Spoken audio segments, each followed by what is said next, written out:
فتنہ تین آدمیوں کے ذریعے سے آتا ہے۔ حضرت حذیفہ رضی اللہ تعالیٰ عنہ نے فرمایا، فتنہ تین آدمیوں کے ذریعے سے آتا ہے۔ ایک تو اس ماہر اور طاقتور عالم کے ملحد ہو جانے کے ذریعے سے، جو اٹھنے والی ہر چیز کا تلوار کے ذریعے سے قلہ کما کر دیتا ہے۔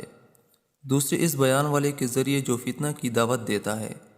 تیسرے سردار اور حاکم کے ذریعے سے۔ عالم اور بیان کرنے والے کو تو فتنہ منہ کے بل گرا دیتا ہے، البتہ سردار کو فتنہ خوب کر دیتا ہے، اور پھر جو کچھ اس کے پاس ہوتا ہے اس سب کو فتنے میں مبتلا کر دیتا ہے۔ فتنہ جب آتا ہے تو بالکل حق جیسا لگتا ہے۔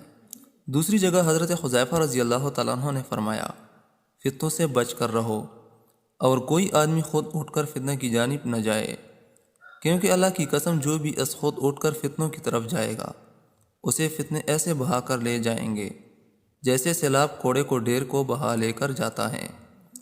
فتنہ جب آتا ہے تو بالکل حق جیسا لگتا ہے، یہاں تک کہ جاہل کہتا ہے کہ یہ تو حق جیسا ہے۔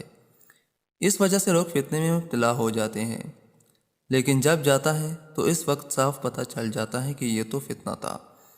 لہٰذا جب تم فتنے کو دیکھو تو اس سے بچ کر رہو، اور گھروں بیٹھ کر جاؤ، اور تلواریں توڑ ڈالو اور کمان کی تانت کے ٹکڑے کر دو۔